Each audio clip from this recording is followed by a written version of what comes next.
যার সঙ্গে আমি কাজ করেছি, যাকে আমি একজন অসাধারণ মন্ত্রী হিসাবে দেখেছি এবং যিনি গণতন্ত্রের জন্য আন্দোলন করতে গিয়ে তিনি চলে গেছেন, তিনি নেই, এখন তাকে ফাঁসি দেওয়া হয়েছে, মাওলানা মতিউর রহমান নিজামী।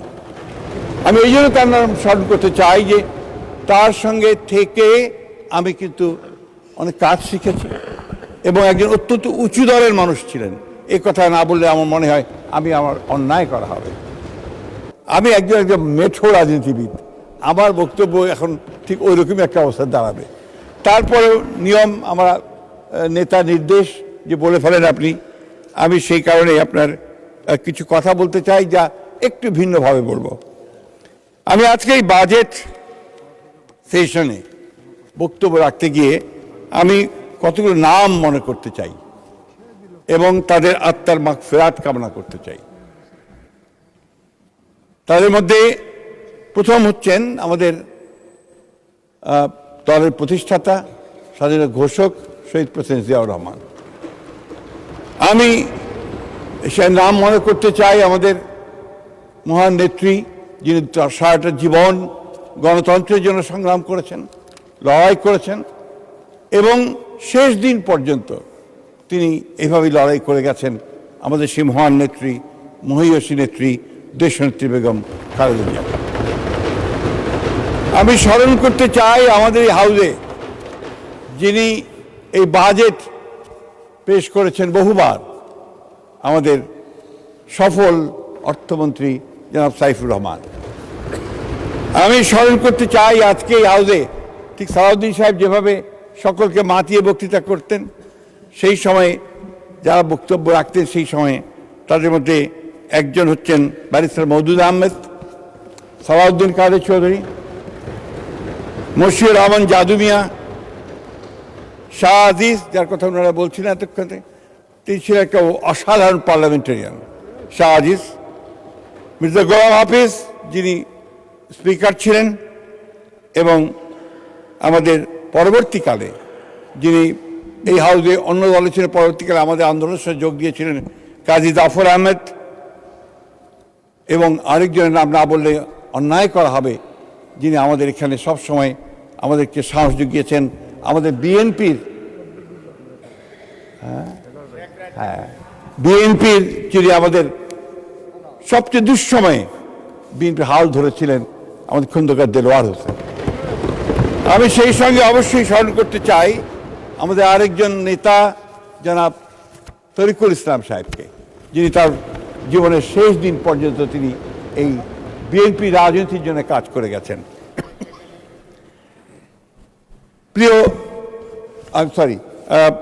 সম্মানিত মাননীয় স্পিকার, আমি আরেকজনের নাম স্মরণ করতে চাই, যার সঙ্গে আমি কাজ করেছি, যাকে আমি একজন অসাধারণ মন্ত্রী হিসাবে দেখেছি এবং যিনি গণতন্ত্রের জন্য আন্দোলন করতে গিয়ে তিনি চলে গেছেন, তিনি নেই, এখন তাকে ফাঁসি দেওয়া হয়েছে, মাওলানা মতিউর রহমান নিজামী।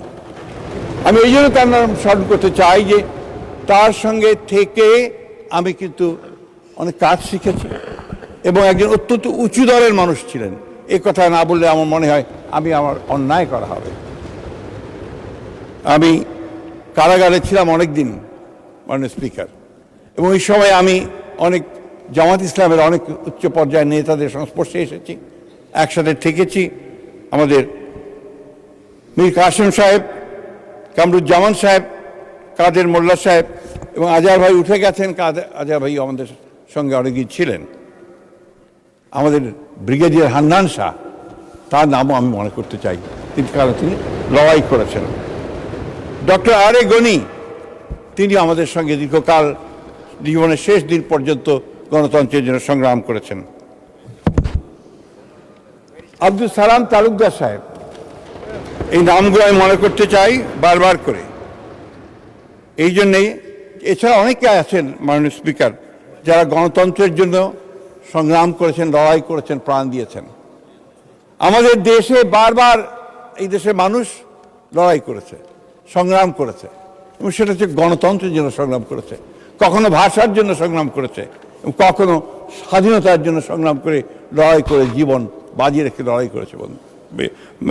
মাননীয় স্পিকার, আমাদের সবচেয়ে দুর্ভাগ্য যে জাতি বারবার লড়াই করেছে, সংগ্রাম করেছে, কিন্তু এই 50 বছর পরেও ঠিক যে জায়গায় আমাদের যাওয়া উচিত ছিল সেই জায়গায় কিন্তু আমরা যেতে পারিনি মাননীয় স্পিকার। এটা আমাদের দুর্ভাগ্য। এটাই আমার কাছে মনে হয় যে আমাদের কোথাও একটা সমস্যা আছে, যে সমস্যাগুলো আমাদের নেতৃত্বকে সেই জায়গায় পৌঁছাতে দেয় না, যে কারণে হয়তোবা আমরা সেই জায়গায় পৌঁছতে পারি না।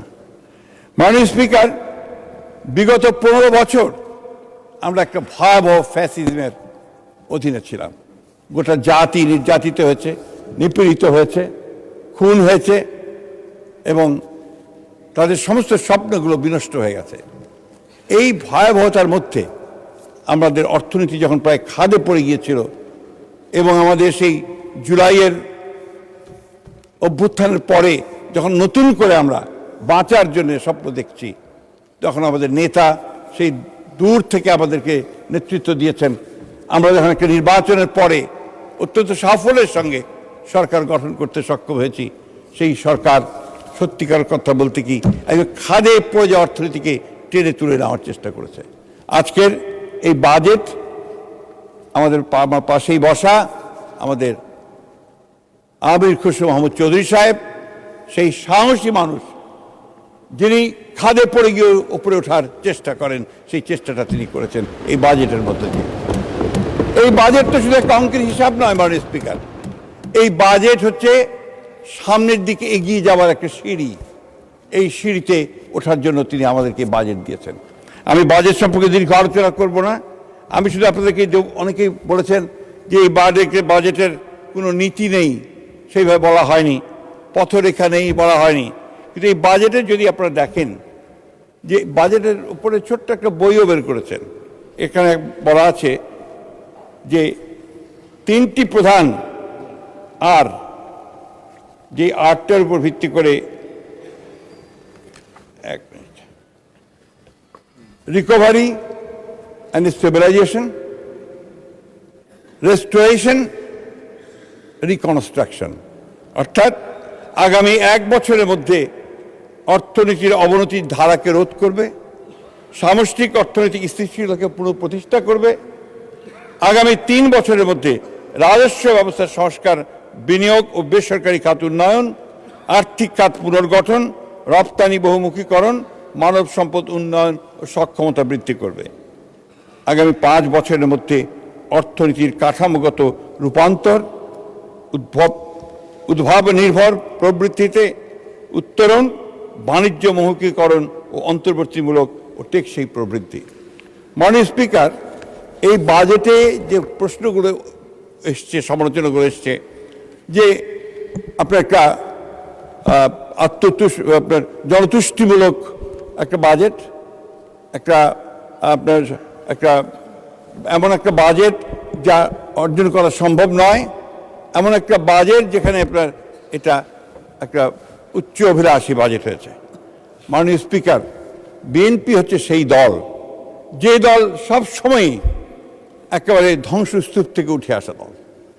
1975 সালে যখন রাজনৈতিক পটভূমির পরিবর্তন হয়েছে এবং যখন বাংলাদেশকে একটা তলাবিহীন ঝুড়ি বলা হচ্ছিল, সেই সময় বিএনপির প্রতিষ্ঠাতা শহীদ প্রেসিডেন্ট জিয়া রহমান কিন্তু একে টেনে উপরে তুলেছেন এবং নতুন করে বাংলাদেশকে একটা অর্থনৈতিক সমৃদ্ধির দিকে এগিয়ে যাওয়ার কাজ শুরু করেছেন।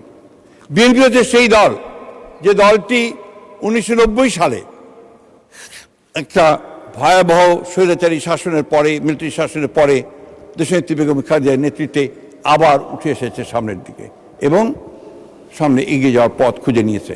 যে কারণে যখন বিএনপি সরকার পদত্যাগ করে, আবার নির্বাচন দিয়ে ক্ষমতা দিয়ে দেয়, সেই সময়ও কিন্তু এই বিএনপির যে আপনার প্রবৃদ্ধির হার, সেই প্রবৃদ্ধির হার কিন্তু অনেক বেশি ছিল এবং তখন বলা হয়েছিল গোল্ডম্যান স্যাক্সের থেকে, যেটা একটা ইমার্জিং টাইগার হিসেবে বাংলাদেশকে চিহ্নিত করা হয়েছিল বন্ধুগণ।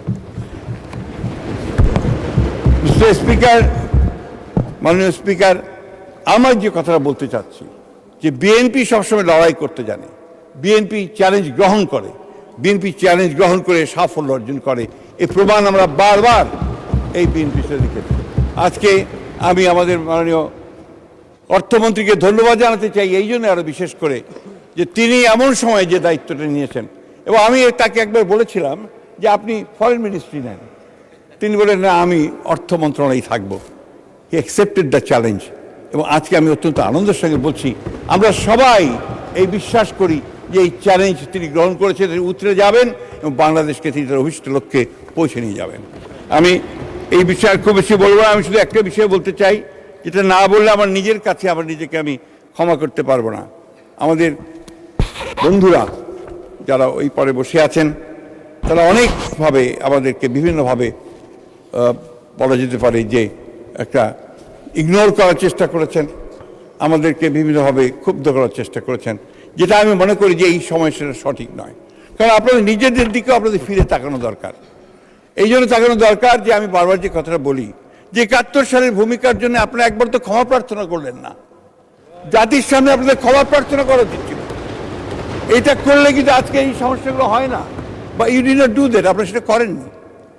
উপরন্তু আপনাদের নেতা তখন প্রফেসর গোলাম আজম সাহেব তিনি বলেছেন ৭১ আমরা ভুল করিনি। এই জিনিসগুলো আমার মনে হয় এখনো সময় আছে, আপনারা এখনো ভেবেচিন্তে দেখতে পারেন যে বাংলাদেশ সম্পর্কে আপনাদের ধারণাটা খুব পরিষ্কার করে আমাদেরকে জানানো উচিত, বাংলাদেশকে জানানো উচিত বলে আমি মনে করি। আমি এর বেশি যেতে চাই না, কারণ বারবার আপনারা এই কথাগুলোই বলতে থাকেন এবং ৭১ সম্পর্কে আপনাদের ধারণা খুব পরিষ্কার করে আপনারা বলেন না। এইটা পরিষ্কার না বলেননি, আমি আজ পর্যন্ত শুনিনি, এটা কেউ শোনেনি। মাননীয় স্পিকার, এই কথাটা আমরা এই জন্য বলছি যে আজকে যদি আপনারা এটা স্বীকার করে নেন তাহলে কিন্তু আপনাদের জন্য রাজনীতি অনেক সহজ হয়ে যাবে। আমি আমাদের অত্যন্ত প্রিয় ছাত্রদের এবং ইয়াং ম্যানদের যে দল এনসিপি, এবং আমি অত্যন্ত আনন্দিত যে তারা তাদের যে পারফরমেন্স তারা খুব ভালো করছে।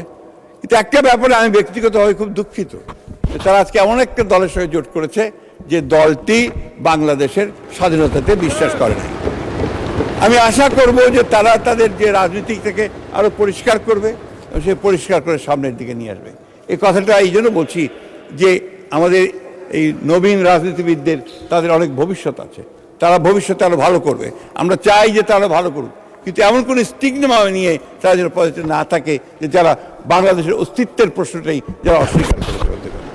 আমি বক্তব্য বাড়াবো না, আমি শেষ করবো এই বলে, যেহেতু বক্তব্য যা বলার সালাউদ্দিন সাহেব পুরোপুরি বলেই দিয়েছেন, আমাদের অন্যান্যরা বলেছেন, আমার আর সেই বিষয়ে মনে করি আমাদের যাওয়ার খুব বেশি প্রয়োজন নেই। শুধু একটি কথা বলতে চাই যে আমরা আজকে যার নেতৃত্বে এই সামনের দিকে এগিয়ে যাওয়ার জন্য লড়াই করছি, মাননীয় স্পিকার, তিনি একজন পরীক্ষিত মানুষ, সংগ্রামী মানুষ, লড়াই করা মানুষ, এবং তিনি এই মাত্র 4 মাসের মধ্যেই গোটা জাতির সামনে এমন একটা উদাহরণ তুলে ধরেছেন যে এই জাতিকে নেতৃত্ব দেওয়ার যোগ্যতা একমাত্র তারই আছে।